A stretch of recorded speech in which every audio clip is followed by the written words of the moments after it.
Have you ever been judged not for what you did, but for who you are? That's what Marcus felt that Monday morning when he walked into Bright Star Marketing. He had been working there for 3 years, always early, always respectful, always giving his best. But today something was different. The whispers, the cold glances, the smirks, they all followed him to his desk.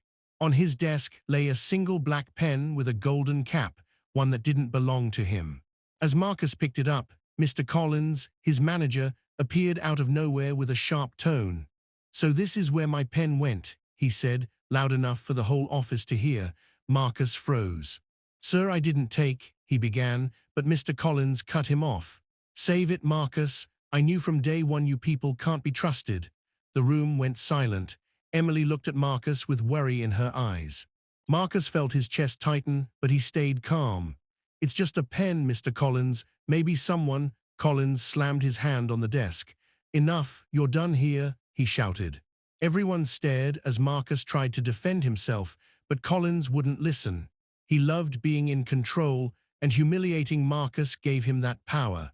As Marcus packed his things, his hands trembled. Every second felt heavier than the last. The silence in the room wasn't just awkward, it was guilty. Emily tried to speak, but Collins gave her a glare that shut her up. Marcus walked out slowly, holding his box of belongings, his heart breaking with every step. He didn't cry, but his eyes carried a pain words couldn't describe. At the elevator, he looked back one last time. "You'll know the truth soon, sir," he said quietly. Collins smirked. "Yeah, sure," he replied. The elevator doors closed, but something inside Marcus refused to be silent. Little did anyone know, what would happen next would shake the entire company. If you believe no one should ever be judged by their skin color, not even for a pen, subscribe now and join the voice against racism. Your support tells stories like Marcus's that they matter. The elevator doors closed behind Marcus, but the silence he left behind screamed louder than any words. Emily stood still, watching Mr. Collins grin as if he had just won a battle. But deep inside, something didn't feel right. Why would Marcus steal a pen, especially that pen? It was just a fancy pen Mr. Collins bragged about all week, saying it was a gift from the company owner, Mr. Harris. Emily couldn't shake the image of Marcus's eyes when he said, "You'll know the truth soon." The day went on, but the office felt heavier. Collins walked around proudly, telling others he handled the situation. Some nodded out of fear, others stayed quiet. But the air smelled of injustice. Later that evening, when most people had left, Emily stayed behind. Something inside her pushed her to look deeper.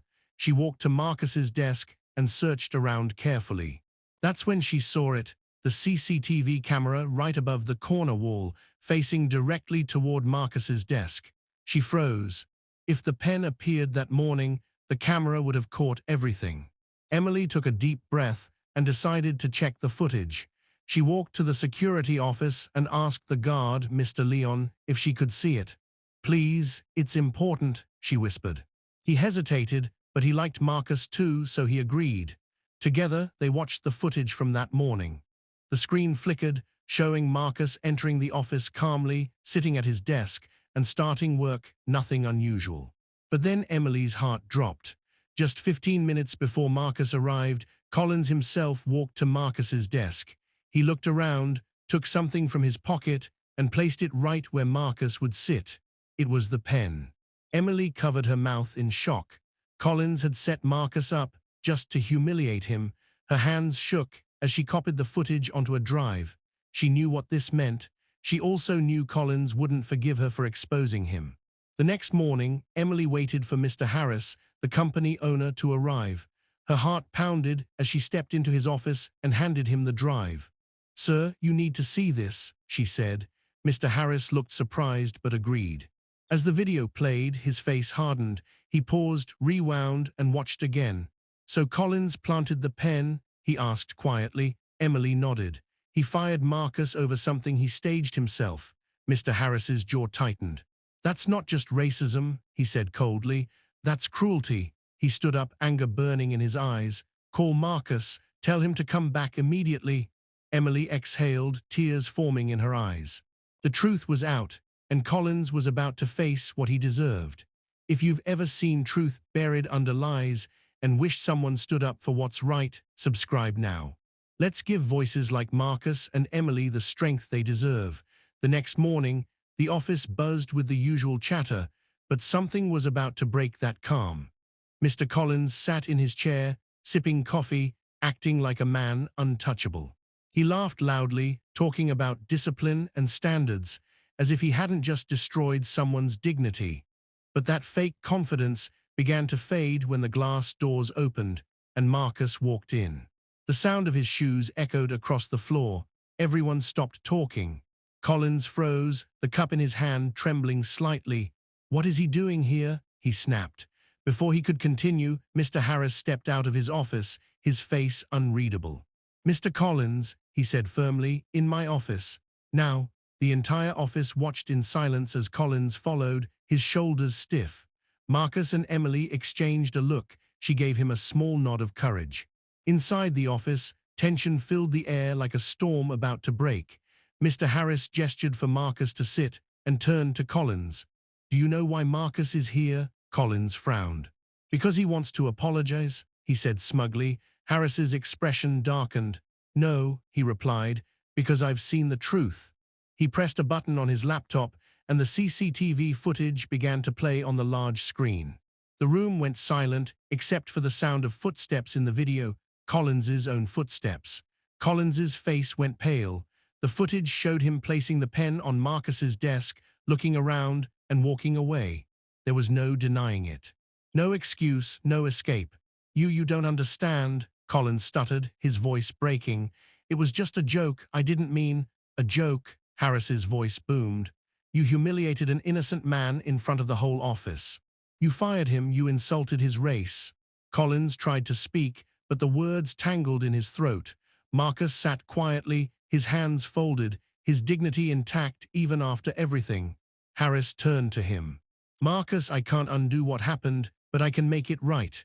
You're reinstated with full apology and compensation." Marcus nodded slowly. "Thank you, sir," he said softly, "but I don't just want my job back. I want respect." Harris looked down, then met his eyes. "You've earned that and more." Harris then turned to Collins. "Pack your things, you're done here." The words hit Collins like thunder. His lips trembled and his eyes filled with regret.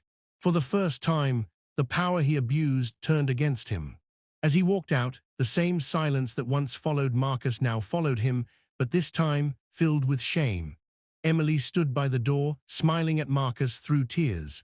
Justice had finally spoken, and the truth had destroyed the lie. If you believe that no matter how dark lies get, truth will always find its way, subscribe now.